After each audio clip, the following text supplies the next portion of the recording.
Let it roll.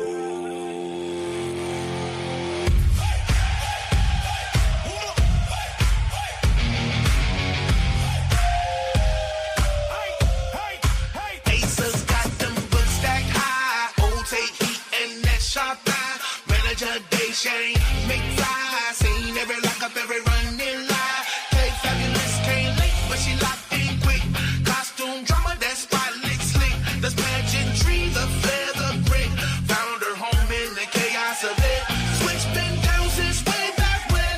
Orange flicks, dark dot sports again. CTR with that brother team. No bones crew, we the body slam dream. Time to welcome everybody to the room then. Balls for a brand super kick up in the chin. Take a hound to the moon, watch them run and feel. No bones about wrestling, now it's here. Books, toys, docs, and game night fights. Old school love in the modern life. We don't just watch, we study the craft. Hear that crowd, we build on that. No bones about wrestling. No bones about wrestling. We break it down. We bring the heat. No bones about wrestling. No bones about wrestling. Four voices strong. Bring heat to these seats.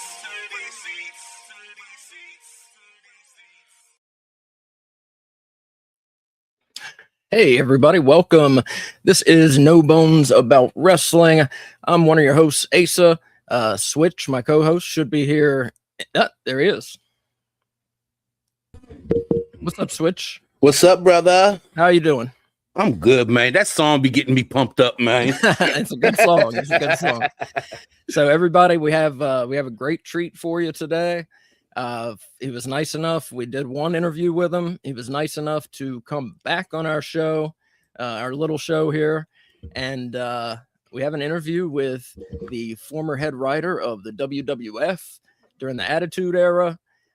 He was in charge of WCW during what I think was the most entertaining period of WCW. He was the head writer for TNA. He is the current head writer and booker for JCW, Juggalo Championship Wrestling. And he's one of my favorite bookers and writers. Very creative person. Has added a lot to the world of wrestling. He just released his third book, Total Nonstop Agony, The Rise and Fall of TNA. I've not started reading it. I'm currently reading a second book. This will be next. But yeah, that is our guest today, Mr. Vince Russo. So let's welcome him in.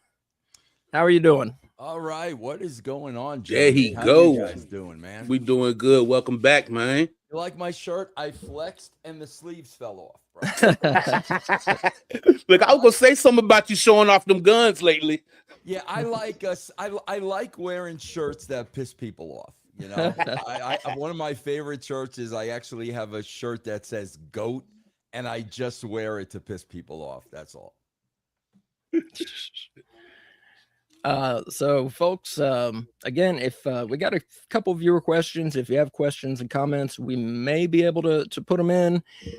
If not, I'm sorry, we got a bunch of questions already. So if we don't get to your question, I'll just deal with it, I guess, and know that we wanted to. All right, I'm going to ask you a question. I'm going to go off script real quick here, Switch. I'm going to ask a question. So Vince, like I said, I read your first book, Forgiven. I'm reading your second book, Rope Opera, How WCW Killed Vince Russo, right now. And in both of those, you don't talk a ton about this on wrestling because, I mean, I understand why. But in both of those, you talk a bit or a lot about how you're a born-again Christian now. And so for our viewers and listeners, can you kind of talk about how that came about and what that's meant for you? Yeah, man, it's it came about in about 2002. And, trust me, man, it was nothing I was looking for. It was nothing I was searching for. Man, God just kind of hit me upside the head one day. And I was really at a low point, and I'll never forget it like it was yesterday. At the time, I owned a CD warehouse in Marietta, Georgia. Okay. And it was late at night. Not late at night. It was probably between 8 and 9 o'clock. Okay. Nobody's in the store but me. And I remember, you know, there was a phone in the back room, so I could be on that phone in the back room and just, you know, watch what's going on in the store. But nobody was in the store. So I go in the back room and I'm having a conversation with Dixie Carter. Okay. And I don't remember exactly what it was or what was said, but I do remember getting very, very, very, very upset with Jeff Jarrett. And I remember cutting a promo on Jeff Jarrett. And bro, when I hung up that phone, I'm telling you, there's nobody in the store. Nobody. And when I hung up that phone, I'm telling you, I audibly heard a voice saying, look at you, look at what you've become. You know, your heart has become black. Because Jeff was a person that I genuinely loved and still love to this day. But that was a point where the wrestling business had got me. Mm-hmm. And like I said, man, I audibly heard this voice, and you're gonna read in how what's the name of the book here? Total Nonstop Agony. You're gonna read how one day two crisp, brand new, out of the mint $50 bills showed up out of nowhere. You're gonna read that in that book. Okay. So it was audible, guys. And, you know, people look at me, you're crazy. And bro, I love to this day, people still say me being a Christian is a work because they don't understand what Christianity is. People think when you say you're a Christian or you're born again, people have this idea in their minds that, oh, you know, they're a Christian, so that means they're perfect. Right. Bro, it's the complete opposite because number one, every Christian knows, bro, there's only one perfect entity in this world, and that's Jesus Christ, and none of us are close to Jesus Christ. And number two, you're a Christian because you are admitting, I need help. I cannot do this without Jesus in my life. That's what you're admitting, and that's what you're saying because you know you're a screw up, you're an F up, and you constantly need his guidance. And that's what people, you know, of the world, that's what they love to jump on. Like if I get upset or I curse or I cut a promo on somebody, oh, there goes that Christian. Understand what a Christian is. Understand, because every single time I do that, God's there to remind me, Vince, we really shouldn't have done that. We need to take a step back, and then, you know, I'll refocus myself and recenter myself. But no, bro, it literally, from that moment on, it literally changed my life. And, you know, God, bro, it's been 25 years now almost. Well, yeah, thank you for sharing that. I'm not going to go into it. I just recently was saved. I was baptized when I was 7, fell out of it for several reasons I'm not going to go into, and then kind of refound my faith last year, and it means a lot to me now. And I never talk about that really because we talk about wrestling here on the show, but I want to thank you for sharing that. It is an important thing, and for people who have not considered it, come in, use your key. Sorry, my dog walker's here. I'm sorry. For those of you who've not considered it, read the Bible. Go online. There are guides, like if you're feeling ashamed, if you're feeling lost, if you're feeling this, look, find one of these guides when you feel that way. Look up these verses in the Bible, and it can change your life. And we'll just leave it at that. We're not here to proselytize, but I appreciate you sharing that with us. And to add to that, you know, Jesus never said anything about cursing because I curse all the time. So I think you're fine there. Just, you know, he said, don't take my name in vain. So, all right, we'll start with these scripted questions here. We'll get to wrestling. So as head writer for WWF, WCW, TNA, and JCW, Do you have any say in presentation? Things like sets, characters, costumes, things like that? No, I do not. What I think makes a successful wrestling company, and this is the problem in wrestling companies, everybody needs to stay in their lane, man. Everybody needs to do what they do best. And what happens is this is Eric Bischoff's MO. What happens is you start going into other lanes, because if you start going into other lanes, now you have more power.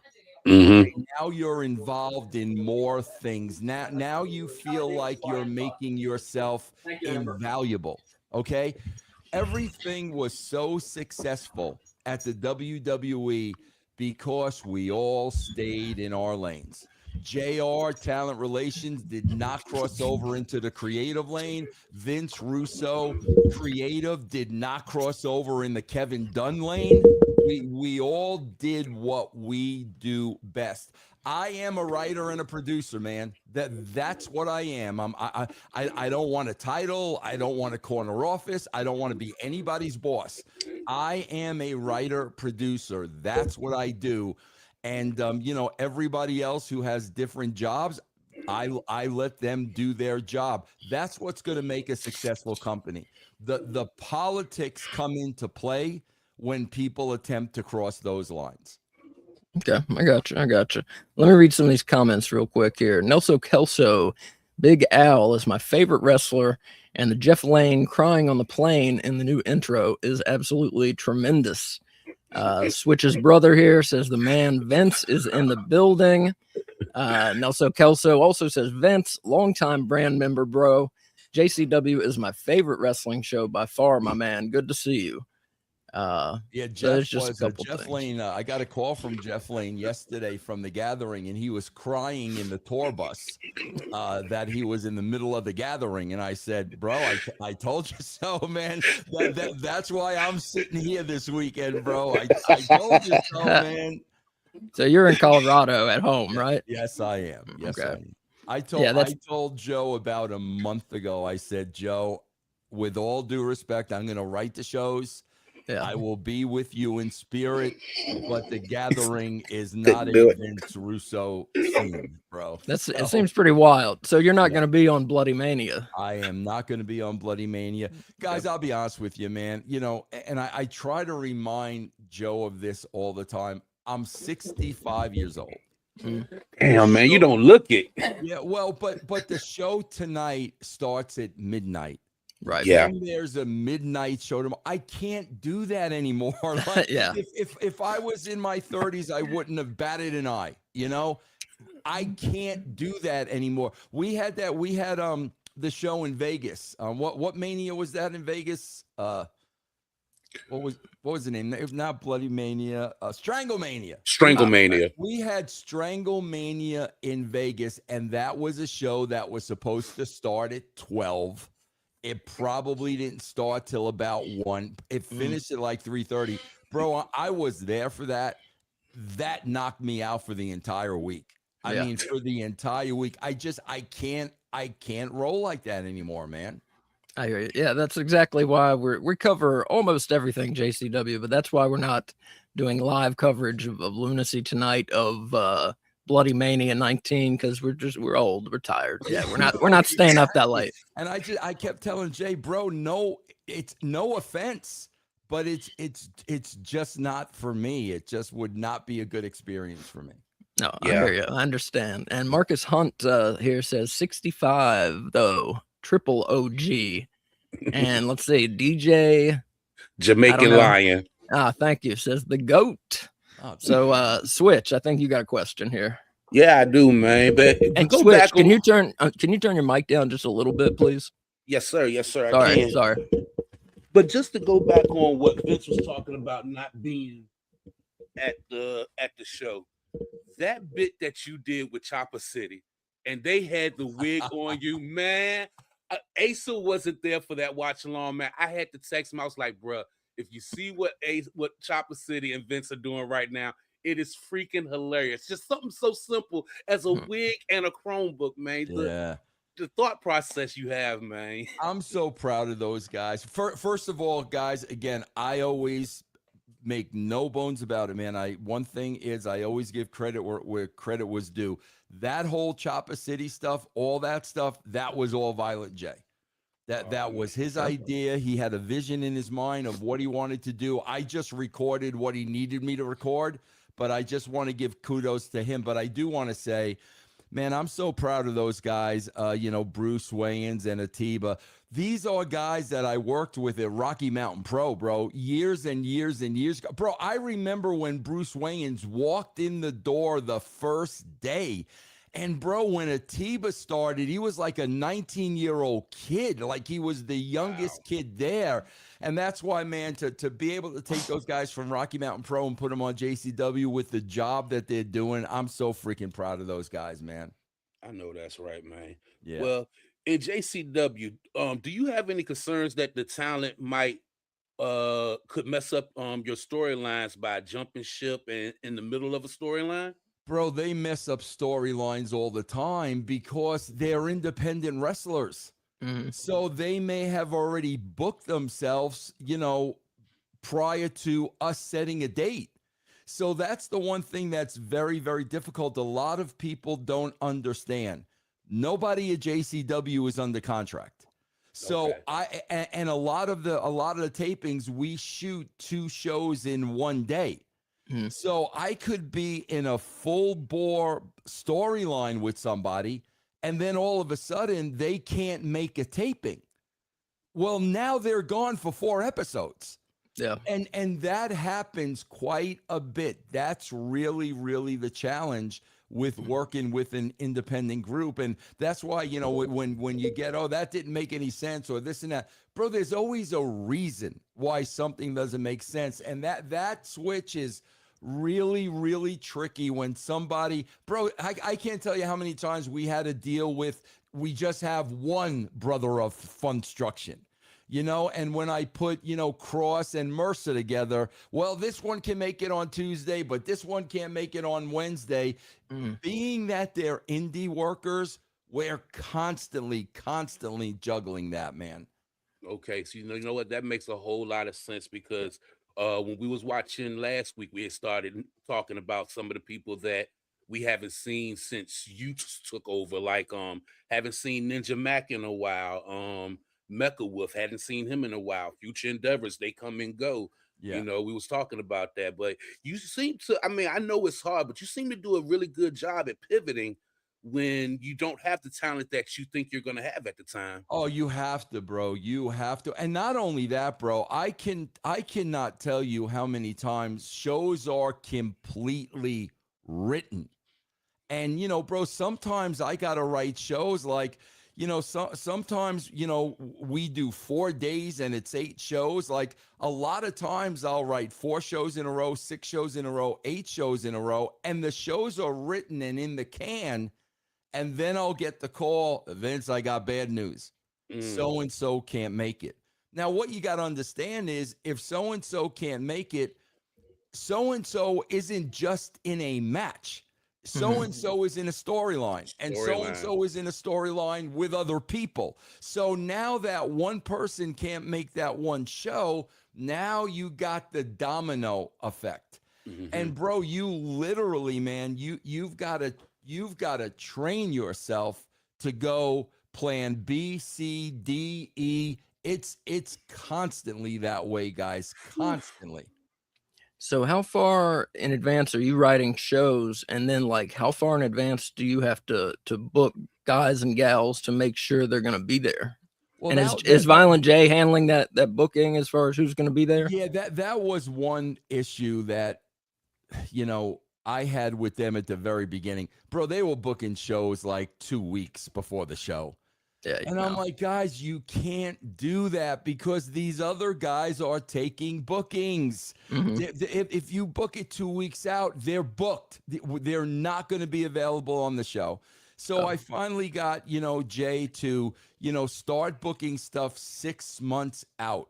So we can send them the calendar for the 6 months and say, make sure that you guys know that, these dates are open. So that has gotten a little better.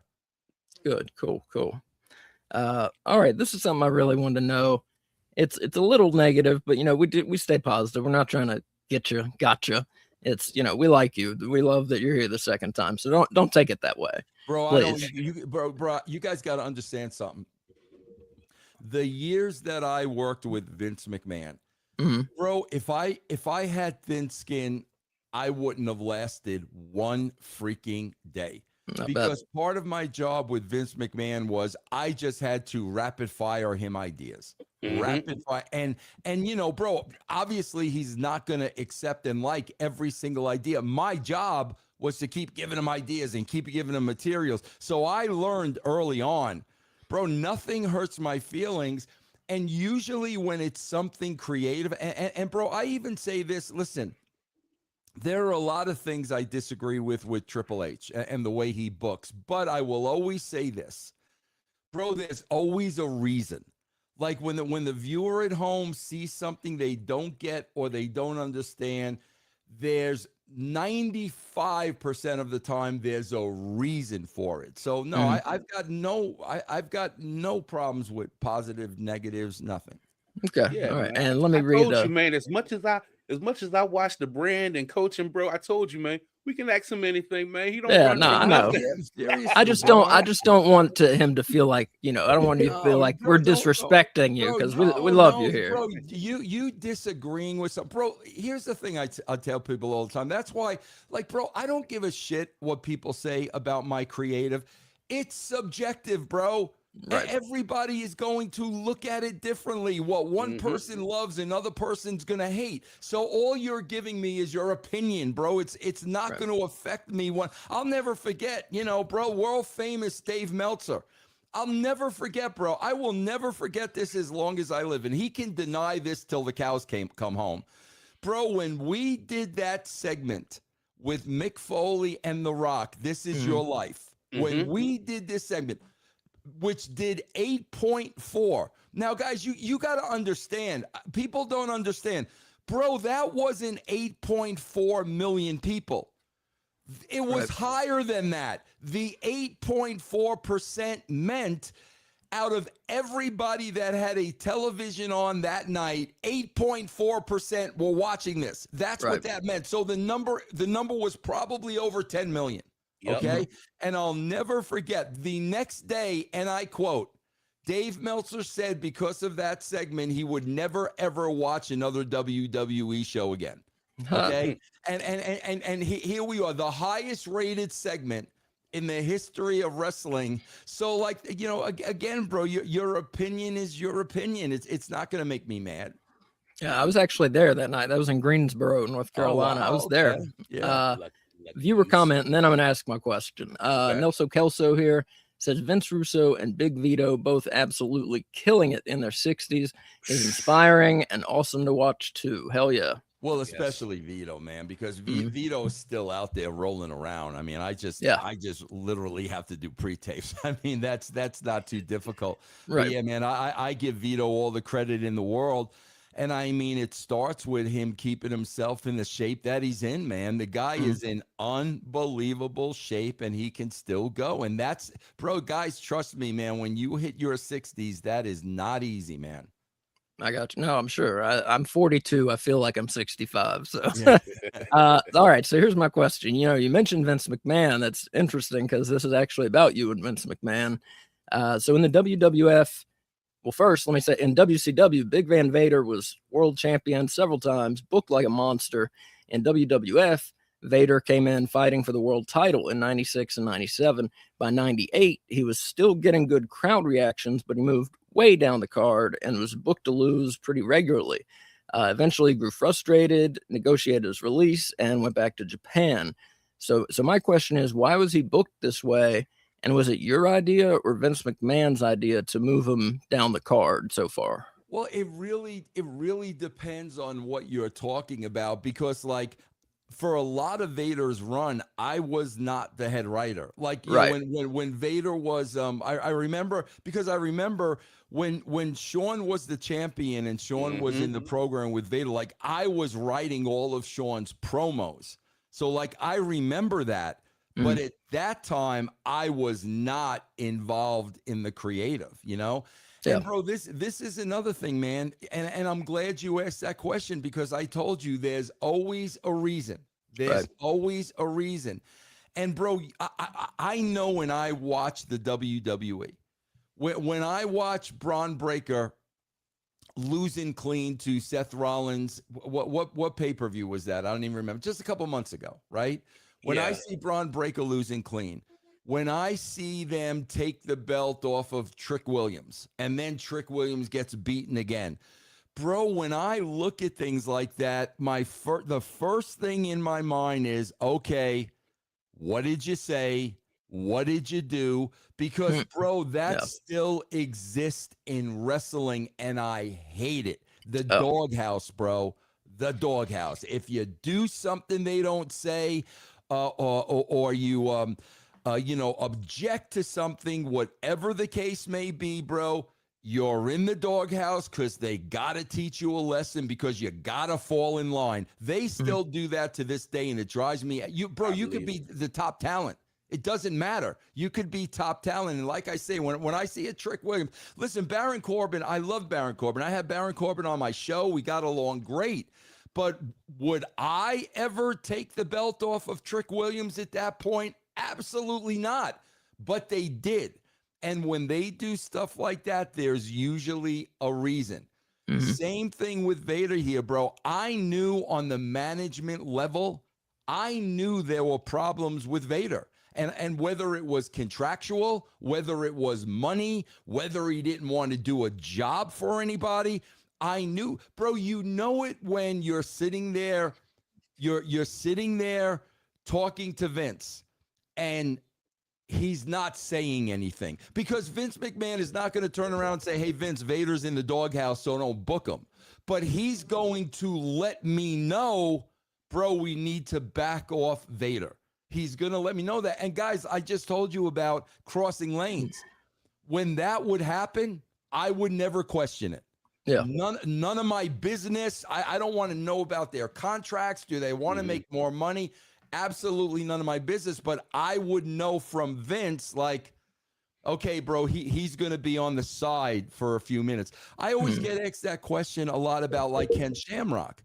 Bro, I would have pushed Ken Shamrock to the moon. Yeah, you booked him to win King of the Ring. Right, but at the management level, bro, that, you know, I know there was a huge issue with him wanting to do UFC, and they didn't, you know, so that made us pull back a little bit. And like I said, bro, things like that are really out of my, you know, that's a talent issue. That really isn't a creative. But like I said, man, if Vince wanted to pull back on somebody, like, he'd let you know. And the story, you know, the internet story at least is always Shawn Michaels had a problem working with Vader in a program, and he went to Vince. That's very possible, bro. Yeah, that's the story. I don't know what the reason is, but that's very, very, very possible. Yeah. All right. I got a viewer question here, and I'm going to have to cut off some questions, but that's okay. I want to get to some of the viewer questions. The Miracle Man, he asks, in today's social media age, I can't think of a better way for JCW to go viral and get more eyeballs on the product than by embracing an anti-WWE renegade spirit and take some on-air shots at WWE. What are your thoughts on that? Yeah, we're not at that point yet, guys. I mean, seriously, everybody knows I did that at WWE with WCW. I did that at WCW with WWE. I did it at TNA. Yep. We're not at that point yet, bro. When we're on YouTube and 50,000 people watch us, and like that's a huge number. The game's not at that point yet. Now, if we were to get a streaming service and, you know, we're getting, you know, 200,000 people a week or 300,000 people a week, that's a different story. Bro, right now, we're not in that ballpark right now, man. We're just not. We're just not big enough. I would be the first one to do it, but we're just not there. But I mean, I've when I've wanted to, like, I've taken my shots, like, in cutting promos and stuff. I just said Eric Bischoff was a bitch on the last show, man. So, but to do it on a grander scale, bro, we're just not in their arena at this point. Not yet anyway. And for the viewers, I see some of you having questions. Probably won't ask them again. Switch and I have questions, and then we have some other viewer questions where people already got to me. So if we don't ask your questions, I'm sorry, but we got a lot already. So Switch, you got a question. And I'm gonna actually cut question 5, and I'm gonna go to question 7. Okay. Because I really want to know about this because I love it. When you debuted on screen in JCW, you had on the black leather jacket. And then you transformed into the Vinny Rue we knew and loved by bringing out the bat and going back to the jerseys. What brought about this presentation change? I'll be honest with you. Like, again, man, guys, people have to understand something. And they confuse me writing the show and producing the show with owning JCW. Right. I do not own JCW. Violent J owns JCW. So at the end of the day, Violent J is making the decision. Period. Okay. End of story. Where I've never owned my own wrestling company. There's always been somebody I always had to answer to. Always. So Violent J, like, he wanted me to come in that way. And he wanted me to come in like immediately having heat with him. And that's what he wanted. And and this is going back now a year. And I'm like, Jay, why would I come in that way? Like, what? I have no heat with you. We never had any heat. You're the most lovable guy on the planet. I don't want to do it that way. I want to do it in a way that makes sense. Right. And that's kind of how we did it at the beginning. But I know Jay was like always a fan of me going back to that character. So I always knew in the back of my mind, I want to go back there to make him happy. But when I do go back there, it's not going to be like it was at WCW. That's why, like, a lot of times you'll see me with Jay where it's like, what I'm basically saying is, bro, I'm not a freaking heel. I just want as many people to watch this show as possible, Joe. Like, that's why I do the things I do. Like, when you see GCW leave the office, bro, can they add eyeballs to the show? Yeah. So it's not Vince Russo heel. It's, listen, man, you brought me in to get as many people to watch this show as possible. That's what I'm going to do. But I always wanted to get back to the jersey and the bat because I knew that was something that he always wanted. Yeah, you're currently on JCW. That character is not quite as much of a jerk as the WCW character was, right, with the jerseys and the bat. All right, another viewer question here from Rob Van Dan. He's talking about streaming here. There's a video streaming site called Rumble that allows edgier content than YouTube does. And I think I already know the answer here, but would JCW ever consider broadcasting lunacy on there? Again, bro, that's another J call. It really is. I mean, the bottom line is we want to get JCW viewed by as many people as possible. That's the bottom line. So that's really a J call, man. He's really making the calls on like the business end of things like that. Sure. All right, and here's another viewer question. This is another one from the Miracle Man. I thought it was a good question. July 29th, Tony Khan invited ICP to an episode of Dynamite in Detroit. Do you know, how did this meeting with Tony Khan go? What was discussed? What can we expect from this relationship going forward? Nothing. No business was discussed, but I will tell you this. I know we've got a team in place that's trying to get us a streaming deal. Now, anybody that knows like a little bit about television, bro, in TV, they don't do anything during the summer. Nothing. They literally take the summer off. So you're not going to pitch anything during the summer. Come September, bro, they're going to go out there and sell JCW Lunacy full bore. Full bore, they're going to go out there and sell it. Now, I would tell you this, bro. If for some reason they can't, man, I think I would definitely, me personally, I think I would definitely get in touch with Tony Khan, you know, probably go through Tony Schiavone, you know, me and Tony are good friends, and I would, you know, the AEW app, I would have no problem with JCW Lunacy being on that. Yeah. Bro, why can't JCW come through the forbidden door? Yeah, I would love that. Because I know Tony's made it clear he's a fan of the show. Like, he's absolutely made that clear. So, like, that's the bottom line, bro. I'm going to sit back and see how they do with finding us a streaming deal. But if, you know, time passes and it's like, you know, man, we still don't have one, I have no problem getting in touch with Tony and talking about those two things. Oh man, that would be awesome, man. That would be great to see. Yeah, I love Tony Khan. I love AEW, but the way that would work, I'm sorry, Vince, you would have to do some writing for AEW. I love AEW's wrestling, but their stories, it's not doing it. and that's why I'm not sure that would work. You know, like, because like Tony Khan said about JCW, he said JCW takes an acquired taste. And it really, really does. And quite frankly, like, I don't think it's Tony's acquired taste. I think he enjoys the show, but to take it one step further, you know, yes, man, things would have to kind of be ironed out, I think. Yeah, that's one of those things. I'm sorry, Switch. Go ahead. Talking about acquired taste. I feel like, and I'm not talking about the hardcore internet people, but I feel like if you just sat somebody down and you showed them JCW and you showed them AEW and you said, okay, what do you want to see another episode of? I feel like most people would say JCW, because you got story, because I'm almost echoing what you've said in the past to us. You got storylines, you got characters reacting to situations. We almost always get a cliffhanger. I mean, there are things happening, and the matches aren't just randomly drawn. They almost every match on JCW has a reason, has some stakes. Here's what we're talking about in the wrestling industry today, bro.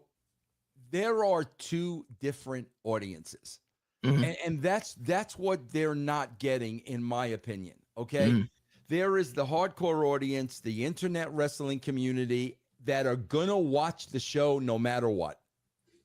So it doesn't matter. Why would I cater to somebody that's gonna watch the show no matter what? Those people are the base. They are the ones watching every week, critiquing the show. They know more than Triple H. And quite frankly, man, I believe that they've convinced themselves that wrestling is real. Yeah. And that's who wrestling is catering to today. Bro, meanwhile, you got millions and millions and millions of people that are casual fans, casual television viewers who stop watching wrestling. Bro, those are the people I'm going after. Why would I cater to people we already have? We got to bring these people back to this to wrestling, and the only thing that's going to bring those people back are characters and storylines, bro. That's the only thing that's going to bring them back. And that's something we say. I'm sorry, go ahead, Switch. Yeah, you're right, man. Just like I was watching an episode, and I don't watch Unreal because I can't do it. It's gonna mess me up, you know. But you had said you called it like it was nothing, man. Your mind is so quick. That Becky Lynch had a storyline on Unreal that should have been in WWE. There's a million like that, bro. There is, bro. When Triple H, you can see him sitting there at a press conference, and he's frustrated with that audience. And they ask him the question, why are the same guys always on top?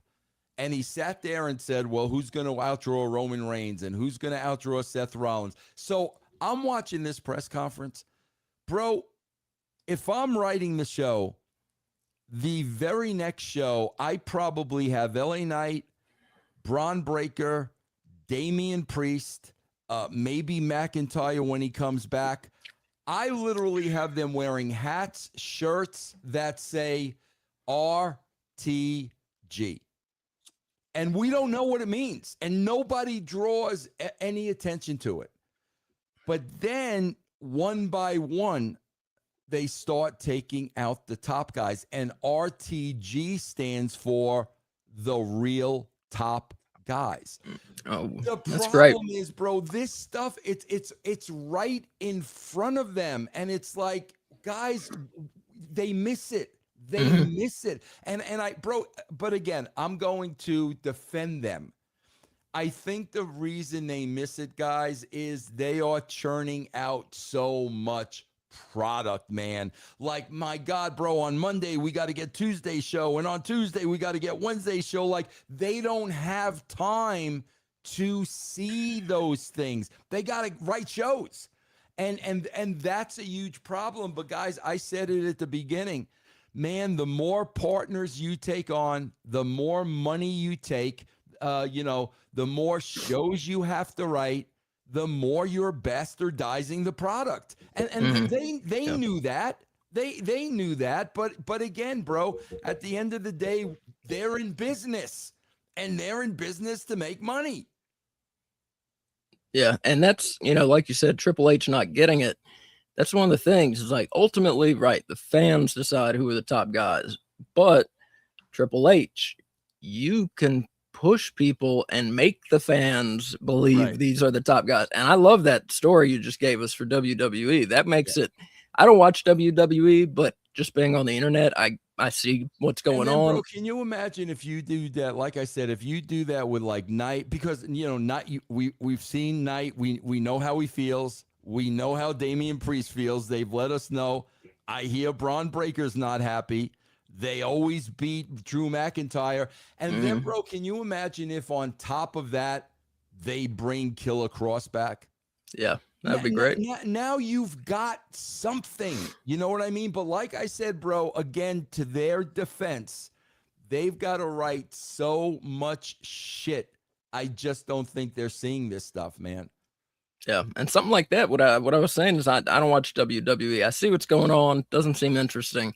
That sounds interesting to me, and it kind of reminds me, just talking about making new stars in WCW. Your second time around when you were working with Bischoff, y'all did the Millionaires Club and the New Blood, and we had the old stars feuding with these new young guys, and immediately we got new guys near the top of the card. Vampiro, Billy Kidman's fighting Hulk Hogan, stuff like that. And like I said, that's where, you're making the fans believe these guys are new top guys, But that takes bro, that just really takes attention and focus. And, if you watch Unreal, bro, we see there's all these writers sitting in a conference room. Like, you're not going to get it done that way, man. You're just not going to get it done that way.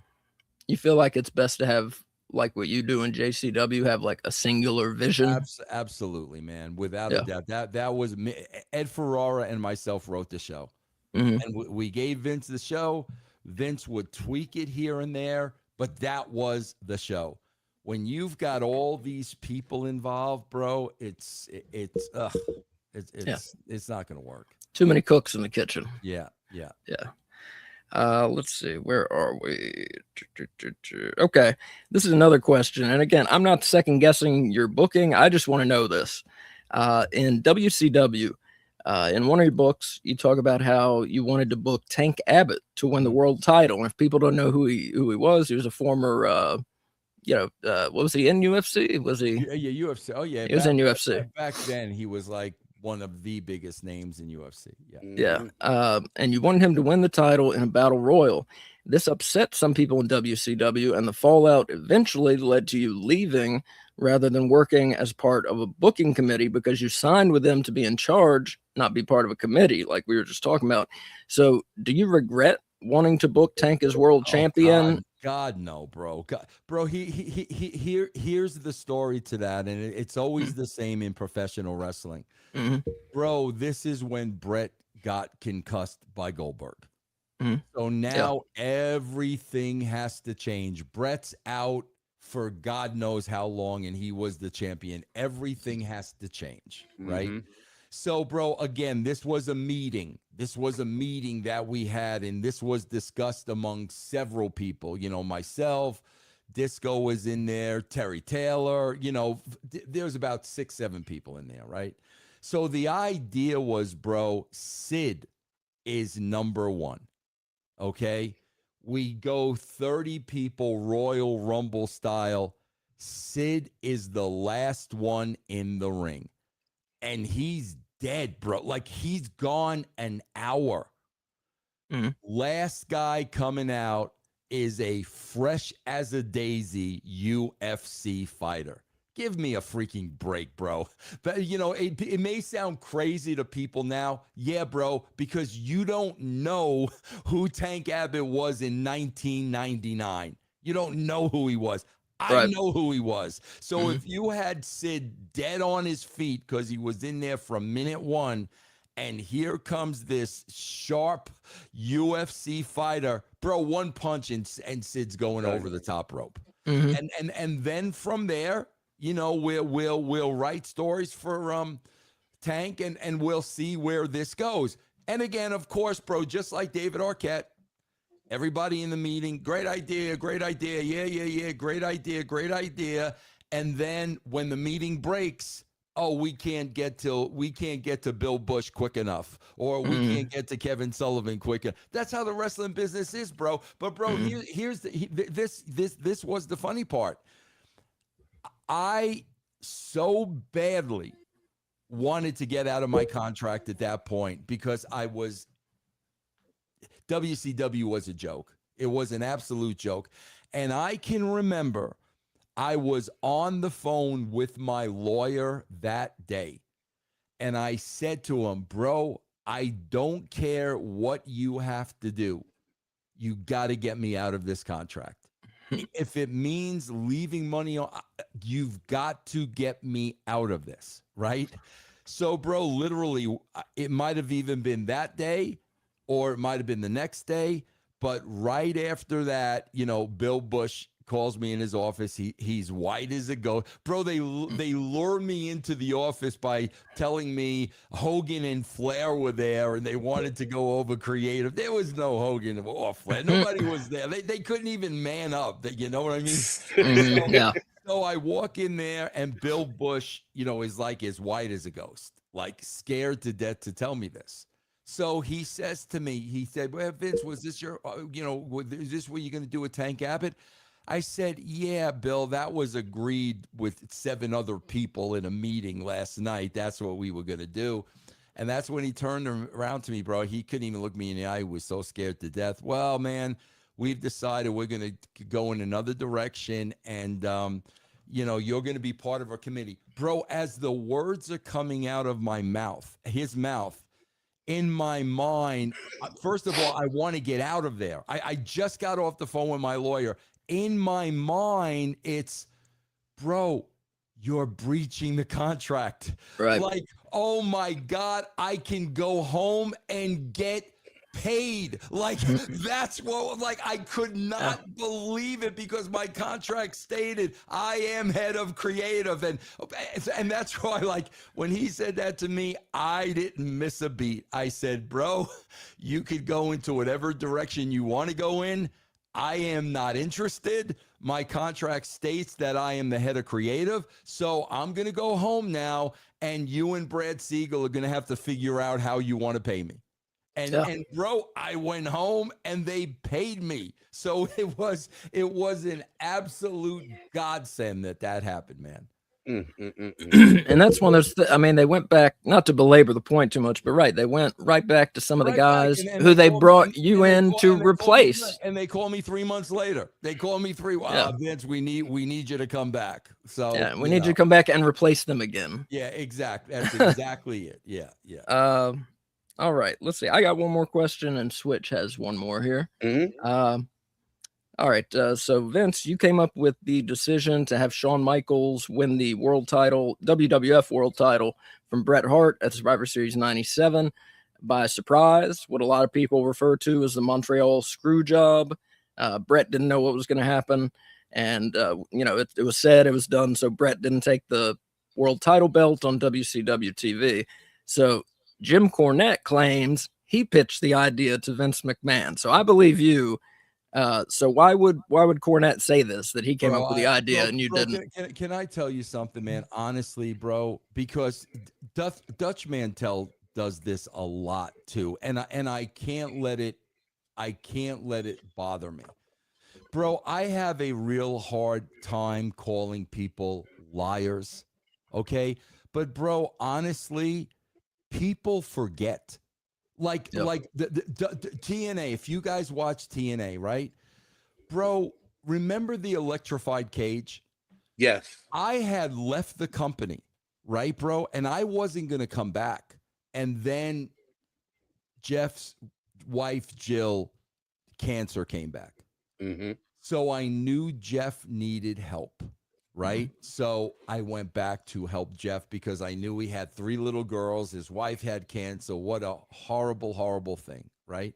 Yeah. Bro, the first meeting I walk into, the pay-per-view is coming up and they're going through the card with me and they hit me with this electrified cage that they're doing. And I'm like, bro, you got to understand, it's my first day back. So I can't say anything, but all I knew was, bro, TNA is never going to be able to pull this off. They don't have the resources to make this look good. If it were a WWE electrified cage, no problem. Make it work. A TNA electrified cage? Really? But, bro, I didn't say anything because it was my first day back. Mm-hmm. Sure enough, they did the electrified cage, and everybody's chanting Fire Russo. Fire Russo. I remember. This freaking day, Dutch Mantel will go on podcast and say it was my idea. First of all, bro, if anybody does their history, they did a lot of electrified cage matches in Mexico. And that's where Dutch did a lot of his booking. So there's no question he was the one that came up with it. But again, I'm not going to sit here and call him a liar. He just forgot. I'm going to write it off to that. I remember vividly, and I don't give a shit what Jim Cornette says. I remember vividly, bro. We were at, bro, first of all, at that time, the booking was me, Vince, and Jim Cornette. Okay, the 3 of us. Mm-hmm. The minute I walk into the house, Vince pulls me aside. Not Cornette, me. And he says to me, Vince, I have a phone call today scheduled with Brett. I want you to be on the phone without his knowledge because I need a witness. Okay? So when Vince was pitching Brett everything, I was on the phone, bro. So I can vouch for Vince. He was pitched everything, right? No. Bro, we're sitting at Vince's house. We probably got there at about 9:00. Bro, it's 7:00 at night. I got a wife. I got kids at home. Bro, I was so frustrated and I just wanted to go home. Yeah. So I said to Vince, Vince, screw it.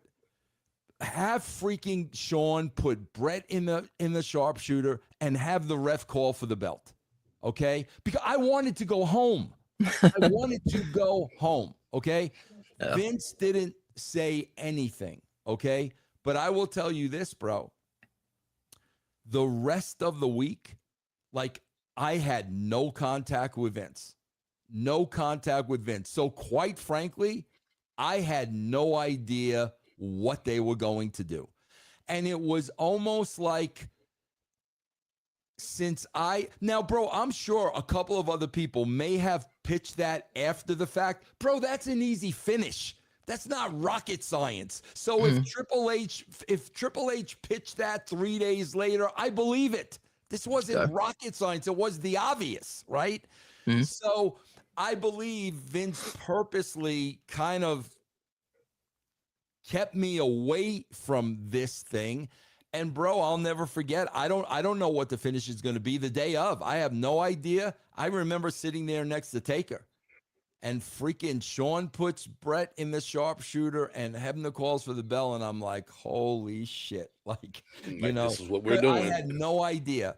And bro, like that's the thing, like with Jim Cornette, like I'm just going to be honest, bro. He's such a horse's ass, because this isn't, guys, this isn't me taking credit for that. I wish it would have never happened.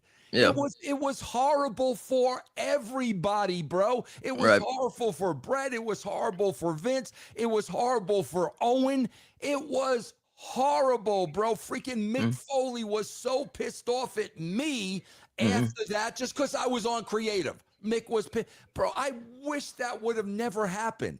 So, like, I don't know, is Cornette, you know, gloating? It was his idea and not mine. I wish it never freaking happened. But that was my part of it, bro. It's the same thing. Like, I'll never forget, bro, with Dwayne Johnson. Bro, I was carrying around for months The Rock. But guys, I swear, as a shoot, I was a huge Don Morocco fan. And I thought that would be a disrespect to Don the Rock Morocco. Right. But finally, man, this is a day of a Raw. It's the day of a Raw. I'm talking to Dwayne at the time. And I said, hey, bro, I want to tell you something. I said, why don't you go out there tonight and start referring to yourself as the third person? And he's like, what do you mean? I'm like, bro, when you talk, say, The Rock said this, The Rock said that. And he like looked at me with a raised eyebrow. Really? And I said, yeah, bro, just try it and see what happens. Bro, sure enough, he goes out that night and does it. And bro, there's something like about wrestling and being a writer and whatnot. When you know something's it, you know it's it. Like, bro, Austin came up with Austin 316. And when he told me that right before the promo, I'm like, brother, that's it. Like, that's it. Like, you just know. So from that point on, he was The Rock. So years and years and years later, I hear Bruce Pritchard. Oh, it wasn't Russo that came up with that. It was Jim Ross. Okay. Now, first of all, guys, let me tell you something. All the years I worked with Jim Ross, Jim Ross was not a liar. Jim Ross was probably in the spot that he was in, one of the most honest people I ever worked with. Oh, I have all the respect in the world for Jim Ross. Now, bro, again, Rocky, you know, Rocky Maivia, The Rock. That's not rocket science, guys. That, like, seriously, it's right in front of your face. So could Jim have pitched it at a later date or earlier without my not like? Absolutely, he could have pitched the same exact thing. But it's like, it's not a take credit for any. Who gives a shit? I could give a shit, bro. I'm just telling you, like, this was my part of it, and this is the way that it went down. Yeah, I appreciate you talking about that, because I know you've been asked about it a ton. Yeah. I wanted to get the record set straight for our viewers and listeners. Yeah. And yeah, I just want to point out, folks. By the way, just for the record, during one of the Cornette, Russo, McMahon sessions, Jim Cornette also stated Triple H would never draw a dime in this business. Just for the record, everybody out there. Okay. And yeah, just to point out to people real quick, and I know you got one more question, Switch, and then we had one we cut out, but I want to ask if you got another minute. But I just want to point out real quick, you know, Vince Russo, this man, the wrestlers got to get their credit for getting their characters over, getting themselves over, putting the matches on. But, you know, this man, Vince Russo, is the one who, like he points out with The Rock, he crafted these characters we all love, you know, and a lot of times the wrestlers, you know, would take off with it, add their own things. But I mean, this is the man putting. They need material. You exactly. got to give them material. Bro, guys, here's what I use all the time. Okay. They were all great performers. but you got to give them material every single week because you don't want to take them from here to here. That's what they did to Bray Wyatt. They could not match Bray Wyatt's talent. So the writers took him from up here to down here. Bro, when you got great talents, you got to be able to match their talent. And this is what I use all the time and I explain to people. Bro, freaking Robert De Niro, one of the greatest actors in the world, and we all know Casino, Goodfellas, I mean, Cape Fear, The Godfather. The list goes on and on and on, okay? Bro, Robert De Niro was also in Rocky and Bullwinkle. Right. Rocky and Bullwinkle sucked, bro. Okay? Which is my point. You had the greatest actor in the world. Not even he could do something with Rocky and Bullwinkle. And that's the thing, bro. Like a lot of people say, oh, Vince, look at the talent roster. And yeah, bro, try writing for people that are that good. You've got to continue to write at that level to keep them at that level, bro. That's the difficult part. So Switch, you got one last question here, and then yeah, and he kind of touched on, how to, the things that you get when you watch JCW. So I'm gonna vary a little bit and have some fun a little bit with our guy here. We got Caleb as the chosen one. And I love Caleb. Ever since I first started watching. But you now have EC3. Me personally, I feel like EC3 should have been your chosen one. What do you say to that? I'll say to that, and that's a great question. I'll say this to that. Who needs that title more? Ooh, right. Yeah, okay. Yep. That's it. You're right. That's it. And I gotta say this. That is not a slight at all at Caleb. That's just a matter of the type of exposure that EC3 got over the years compared to Caleb. That's the only difference. I mean, EC3 was the guy for a while at TNA, so he got a lot more exposure. But man, I got to tell you, bro, from day one to now, bro, the growth of Caleb, man, I swear to God, it's been freaking incredible. I am so proud of that dude, man. Bro, there are some times, bro, I'll be honest with you. Sometimes I miss some TVs because I'm trying to save JCW money, to be honest with you. So if I don't go, they don't have to pay me. So I try to save them some money. But bro, honestly, like,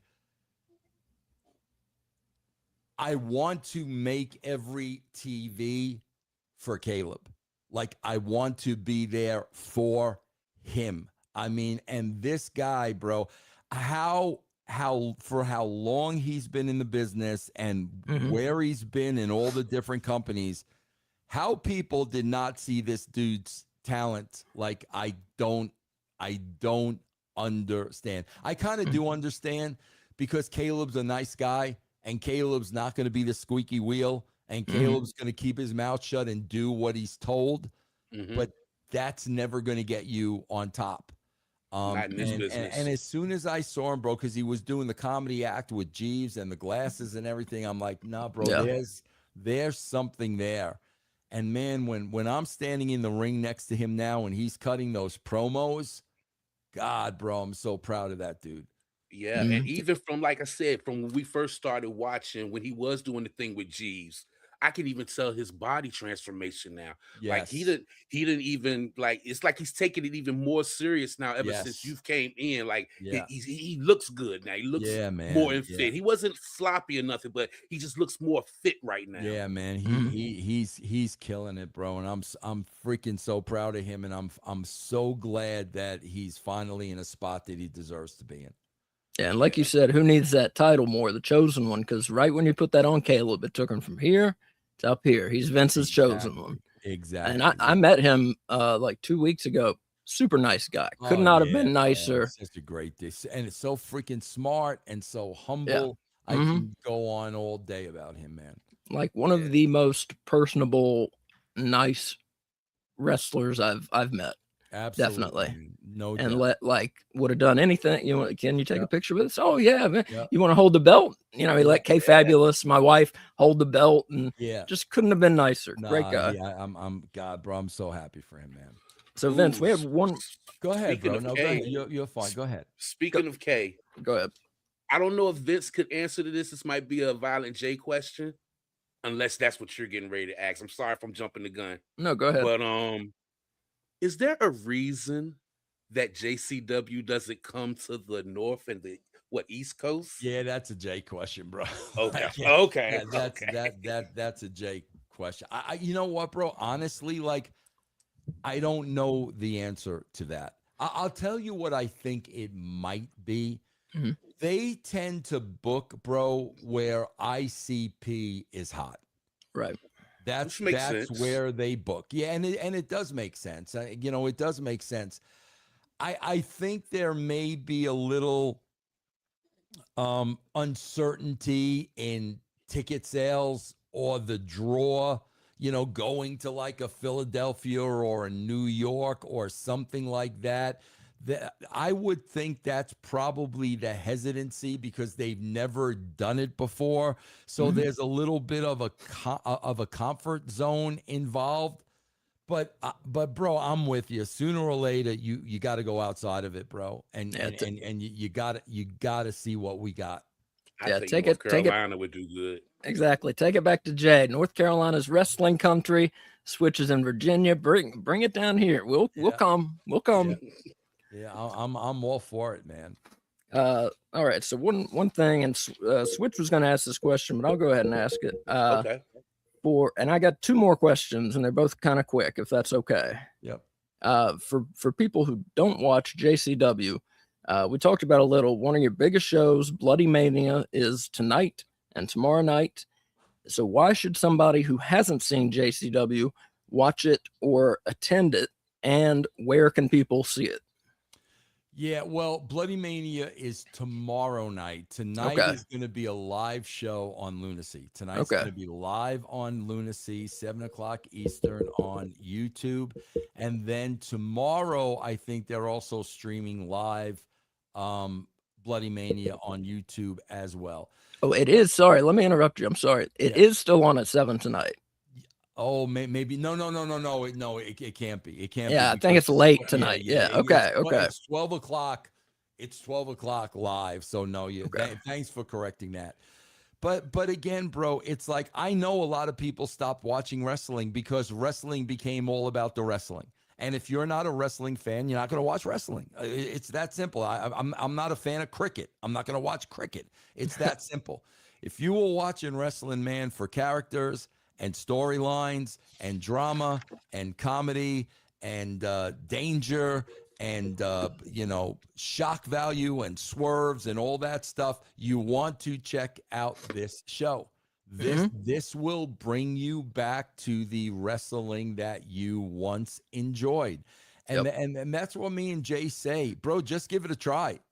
Just watch it once. You watch it once, you're either hooked or you're not hooked. So you can go to JCW Lunacy, right now, see past episodes on YouTube. Yeah, everybody, I got to echo what Vince just said. Switch and I, and my wife, our other host, K Fabulous, it is all of our favorite weekly show now. Became that, like you said, we gave it a chance. We heard Vince Russo's coming in, so we were like, we got to check this out. And like you said, the characters, the storylines, it's out there. Unlike AEW, it is unpredictable. You don't know what the fuck is going to happen on JCW Lunacy when you turn it on, because we've tried to guess plenty of things and we're always wrong, which Yep, I I give love. up. Which I I give love. up. Yeah. I I give up. love. I would have never thought Soul Taker would show up on that freaking show. I'm Yeah, sitting Or here the- trying to guess everybody We but gotta him. bring that dude Or the back cat. on. Or the Yeah, cat. Or the cat. Yeah, we gotta bring a soul. That dude was he's cool. the problem is, bro, there's only so many spots. Yeah. But that dude was very, very, very impressive, man. But yeah, give it a chance. Like Vince said, it is great. I promise you. And we do weekly watch alongs. Tonight it's on very late, so watch it if you can. Catch it afterwards if you can. But our weekly watch along will be back next Thursday, 6:55. And I got one more question for you, Vince. We cut this one out, but I really want to know. Yeah. It's kind of a weird question to end on. The one we just asked. We That's should my have ended bad. on. We should have ended on. No, it's okay. I didn't think we'd have time, but he's nice enough to stay for a minute. So I want to ask this one because we want to know whose idea was it to start a light heavyweight division in WWF, and why wasn't it emphasized as much as WCW's cruiserweight division was? Because WCW, you know, they were opening their shows with hot cruiserweight matches, really set the tone for the night and was exciting. And we didn't see that in WWF. That was before I started writing. Okay. Yeah, that was because I remember Brian Christopher and what's it, Michinoku? Taka Michinoku. Yeah, I remember us. Taylor, Scott Taylor, who is Scotty Too Hot. Yeah. So I remember all those guys, but I was not in the writer's seat when they started all that. I would assume, bro, they didn't push it as hard simply because they knew the luchadors might have been better. Okay. Yeah. But that was Pritchard. You know, that was that whole regime, bro. I was never really a part of that. Okay. And yeah, Vince McMahon usually does not like the smaller guys. So I'm sure that was a big part of it. Absolutely. Yeah. All right. So everybody, Vince y'all have been killing it over there, man. The characters that y'all got, man. One of my favorites, Father Bronson. Some of that red love. Oh yeah, it's some great. of that red love. I love his promos. I love he does all those pre-tapes himself, bro. He produces those. He puts them together and just sends them to us, man. He's a great talent, man. Yeah, we want to see more of those. I want to see more of his character. And you know, you're just talking about De Niro and Cape Fear. That's what his voice reminds me of, is De Niro and Cape Fear. Yeah, man. He's a great talent, man. It's lovely, man. But yeah, everybody check out JCW. As Vince said, some of their specials and the weekly episodes of JCW Lunacy are on there. If you can't find some, jcwlunacy.net has them all going back to episode 1. There's a lot of neat stuff on that website too, jcwlunacy.net. It's brand new. Check it out. Give JCW a chance. It is great. I promise you. It is great. Good wrestling, crazy storylines, unpredictable stuff. There are zombies who are addicted to drugs in the middle of an intense father-daughter fight, and that's something you don't get anywhere else, and we love it. So, ladies and gentlemen, that was Vince Russo, who was nice enough to come back for the second time. We really appreciate it. Yeah, thank you. Give you a round of applause. You're doing a great job too, man. Thank you guys for supporting us, man. It's very, very important. Thank you very much. We thank y'all too, man. Like, y'all threw us on one of y'all shows when we had our reaction to Danny Moe being the daughter, and we was like, "Oh my gosh, they threw us up there!" So we freaked out. Really appreciate it. We freaked out, but man, just thank you for the brand of wrestling that you give us, because it's like a palate cleanser for us. I watch all wrestling. I watch TNA. I watch it WWE. I complain about them, but I love the wrestling business, man. So it's hard for me not to watch, man. But we look so forward to Thursdays. When it ends, we're like, oh man, can't wait till next Thursday. That's the reason you want to watch JCW. That's exactly it, man. That's exactly it. Yeah. And it's just enough. You know, you talk about putting all this product out and it's going to be mediocre or lower. We get one JCW a week, usually, almost always. We get one episode a week. And then we're waiting all week because of that cliffhanger. We're waiting all week to see where we're picking up. And we love it. We love it. And thank you for sticking with it at age 65. You could easily just quit the wrestling business and everybody would understand, but you're still doing it. And we really appreciate it because it's the brand of wrestling we love. And a lot of that, honestly, guys, a lot of that is Violent J in the roster. Man, I'm just working with, a great boss. Yeah, I hate even saying that because I don't look at him that way, but working with a great creative mind, and the talent's just been freaking great to me. So like it's been a really good experience, man.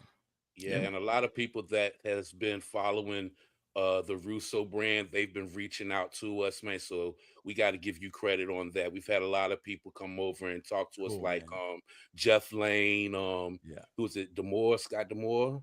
Yeah, Scott. Yeah, Jeeves. Jesus came on and popped us in our comments. And Zach D'Amico.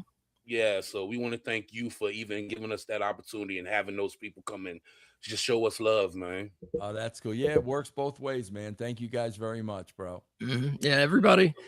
Excuse me, everybody. That is Vince Russo. Interview number 2. Vince, I got to tell you, I got to go ahead and invite you back for interview number 3. I don't know when. I mean, we'll give it some time to breathe, you know. Yeah, yeah. Oh, yeah. Just let me know whenever you guys are ready, man. But we got questions for you. You know, you've For been around days. everywhere. We got questions for you for days. Yeah. Yeah. Okay. So I'll we be- always I'll be got here, stuff bro. we can ask you. Okay, man. So Sounds so everybody, that's Vince Russo. New book, Total Nonstop Agony. The Rise and Fall of TNA. You can get it on Vince Russo's site. You can get it on Amazon. I think you have signed copies still on your site. If you guys want an autographed copy, just go to Russo's with an S, russosbrand.com. It comes directly to me, and I will send it out directly to you. All right. And thank you very much for being with us, Vince. All right. Thank you, guys. Take care, man. Yes, sir. We You appreciate too, sir. it. So everybody, God, my fucking throat. Everybody, that was Vince Russo. We thank him very much. God. Yes, the man, Thank the him myth, very the much. legend. The man, the myth, the legend, gracing us with our show, man. Asa, good job putting this together, man.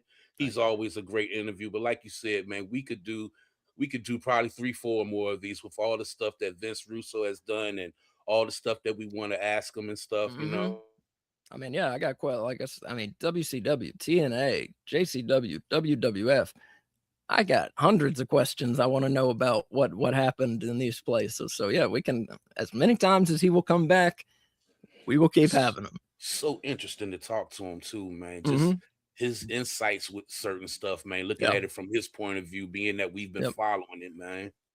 Yeah, he always, the 2 times he's been on, he makes great points and always makes us look at wrestling in certain different ways, you know, coming from his perspective and the perspectives that he thinks, and he's usually right, the perspectives that he thinks fans look at it in, or, you know, fans should look at it in certain perspectives. And it just, yeah, really, and hopefully for you viewers and listeners, it kind of it makes you think, what is wrestling? What is this product? What should it be? What do we want it to be? And having somebody who is so on the inside of shaping what it is, it's so cool to be able to like pick his brain and hear what he has to say. It's such a treat. It is, because like I said with the EC3 thing, I didn't even think about Caleb being the one that needed that belt. And he was right. I was looking at it from a fan point of view. Like I could see EC3 and Russo just just wrecking shop over there, you know, as the outsider that's coming into JCW and taking over. But like he said, Caleb is the one that needed that push. So it makes all the sense in the world, man. Yeah, he's been doing it for a while. He knows, he knows what he's doing. I mean, and EC3 and Vince would have been a great combo, to your point, but like you said, who needed it more? And he's right. Who needed it more? Who can you push right up? And that's what I was talking about, the Millionaires Club and the New Blood back in 2000 WCW. Instantly, and a lot of those episodes are now on the WCW Vault on YouTube. It started like April 10th, 2000. Go check that stuff out if you're so young you never saw it, or if you hadn't seen it in a while. From like April to May, they keep adding more of these Nitro episodes. Go check it out. Great storyline, and again, unpredictable. And like I said, eventually it led to a Hulk Hogan versus Kidman pay-per-view match. It led to Sting and Vampiro in a program together. It led to all these combinations we never seen. But yeah, and just like I said, he knows how to elevate people, and was responsible for just helping to push up the people we see every week on Tuesday Night Russo, 7:00 Tuesdays. DX, Stone Cold. We're just now kind of seeing The Rock start to emerge. And this is the man who very largely is responsible for those characters getting over, you know? So yeah, it's just great to have him. So everybody, this interview, if you tuned in, well, first of all, thank you for watching. Thank you for listening. We appreciate it. Thank you for your comments. If I didn't read your comment, it's just because, you know, we were listening to Vince Russo. So that, don't take it personally. If we didn't get to your question, I'm sorry. But like I said, we had a bunch of questions. We already had a couple viewer questions, people that got to me. So just keep them for next time. We'll try and have them on in my voice. I'm sorry. We'll try and have them on in a couple months. Again, as long as he's willing to do it, we will have him on. Yep. And so, folks, one more time, check out Total Nonstop Agony, his brand new book about the rise and fall of TNA. I've read his first 2 books. They're great.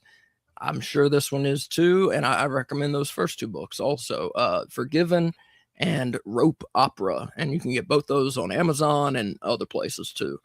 So, folks, if you tuned in late, you can check this out on X at No Bones Wrestling. That's at No Bones RASSLIN. You can check this out at youtube.com/at No Bones About Wrestling.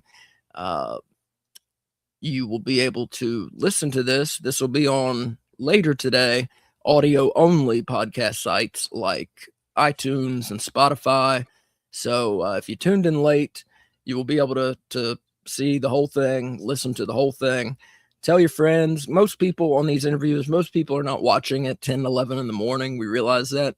So tell your friends, let them know this happened and it was entertaining. Hopefully you found it entertaining as we did.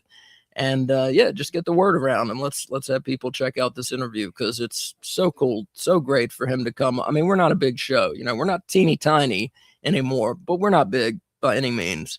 So it was so cool to have him here, for him to even bother coming to talk to us, Yeah. Because he does not have to. At all. Doesn't have to at all. Yeah. He could have just as easily. I think he enjoys it though, because I think we're a little different from the other interviews that he do, because a lot of interviews that I've watched with him, they always ask him the same thing over and over. But we really try hard to think outside of the box with our questions. And for this, Asa, I got to give you kudos. You set this script up good. You ran this interview like a champ, man. So thank you. You did a great job too, man. You did a great job. I got your back, man. But yeah, everybody, thank you again. Thank you for watching. Thank you for listening. Spread the word around. Real quick, I'm going to give you a rundown of what we got coming up this next week here. Friday night, 7:55. Switch, Wolf, and K Fabulous will be on the Ring of Honor Death Before Dishonor pay-per-view watch along. It's going to be a great show. Those Ring of Honor pay-per-views always are. Main event is Bandito versus Nick Wayne for the Ring of Honor World title. I will be on there. I'm pretty sure. I'm not sure. I'm working. I don't know when I'm done. I think I'll be on maybe the last half of it. But again, that's Friday, 7:55, Death Before Dishonor watch along. Next Tuesday, we'll be back. We do a show called Tuesday Night Russo, where we are going through the Vince Russo, where he was the head writer of WWF, the Attitude Era, most people call it. We started in December 97 when he took over. Right now, we are in June of 98. And all these shows we watch are on Netflix. Most of the time, we're watching Raw, and that is in the Raw Vault on Netflix. So Tuesday at 7, we're watching WWF Raw's War from June 29th, 1998, the night after King of the Ring, which go check it out. We just watched King of the Ring 98 this past Tuesday. Main event is Stone Cold versus Kane in a rematch for now Kane's world title. So that's Tuesday at 7. Next Wednesday at 6, Switch and I do a show called AEW Weekly. We talk everything about AEW. And next week, we'll be talking a lot about All In, of course, is coming up. And that's good for the viewers. Come in, tell us what you think about AEW, what you like, what you don't like, ask us questions, give us comments. Because like I said, it's not a watch along. It's just us talking about AEW, ranking the top 5 men, women, and teams, giving our bone ratings for the matches on Dynamite and Collision, talking about news and rumors. So if you got rumors, give us the rumors. If you got news, give us the news. Come on, join us. Yes, and next week's AEW Weekly is gonna be fire, just off of this past Dynamite. So y'all better come in next week for AEW Weekly because we got stuff to talk about. Yeah, I haven't seen it yet, but I heard good things. I heard, you know what? We were talking about him last night. Jesus, we were talking about him last night, and Stephen Borden was on TV. I brought it up during me and Wolf's live last night. I How about that? What you had said about what they should do with him. And like I said, I can't wait till next on Wednesday for AEW Weekly. I'm Yeah, hyped yeah. about it. Just That off was- of this Dynamite. That was something else. But yeah, so Wednesday, 6, AEW Weekly. And we just did it last night. It is still on X. It's still on our YouTube. And it is already on Spotify and iTunes. If you just want to listen to it, you don't have to see it if you don't want to. You don't have to look at our faces if you don't want to. But check out AEW Weekly. We put a lot of work into that show. We're very proud of it. So check it out if you like AEW. Next Wednesday at 6, it'll be back on. And 7:55 Wednesday, we are doing an AEW Dynamite watch along. And then, of course, All In is the 30th. We are not doing coverage for that, but we will be doing an All In prediction and preview show. Okay. Probably on Friday the 29th, but we will not be doing a watch along of All In. I'm going to support a good friend of mine who is an independent wrestler. He is wrestling Elijah, aka Elias, on Saturday, and he's never wrestled somebody who used to be in WWE, so it's a big deal for him. I'm going to go support him. That is why we're not covering All In live. Switch and Wolf, I believe, will be on the Flex Zone podcast. So check them out for All In coverage. And that's what's going on. And that schedule is on X at No Bones Wrestling. That's at No Bones, RASSLIN. Switch, thank you for your questions. Thank you for helping me put this together. Thank you for being here. Good job. And you got anything you want to say before we go this morning? Nah, man, I think you covered everything, man. I felt good about that interview. And yeah, man, now I got to go get ready to help my brother do some. Oh, my God. Good luck with that. Watch your back. Protect your back, man. I am, man. I'm going to take Protect something your back. before and after, man. All right. Yeah. Wear a vest. Lift with your legs. Lift with your legs. Good gosh. All right, man. Good luck. Good luck. And everybody, again, thank you for watching. Thank you for listening. Share this around. I'm sorry about my coughing the last 10 minutes here. And yeah, we love you. We love having you with us. So take care of yourselves. Take care of each other. And for the love of God, folks, please use your turn signals. Stay safe out there. Already. We're going to be played out by Switch's awesome No Bones About Wrestling theme. And we will see you tomorrow night, Friday night, 7:55 for Ring of Honor, Death Before Dishonor. Watch along. Have a good day, everybody. Peace out, bro. It's fine. See you, man. All right, bro. Set the tone. New war zone. Yeah, we came to talk that pain and gold. No bones about it. Let it roll.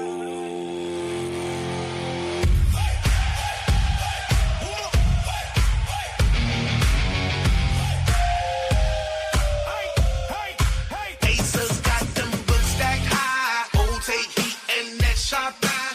Manager day shame. Make fly. Seen every lockup, every running lie. Hey, fabulous, came late, but she locked in quick. Costume drama, that spot lick slick. The pageantry, the flair, the grit. Found her home in the chaos of it.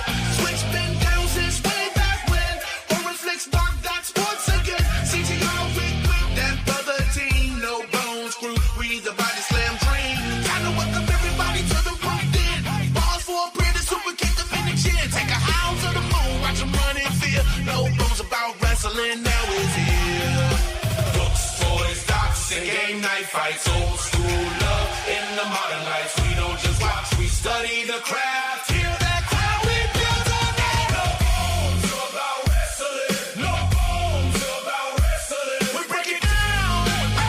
We bring the heat. No bones about wrestling. No bones about wrestling. Four voices strong. Bring heat to these seats.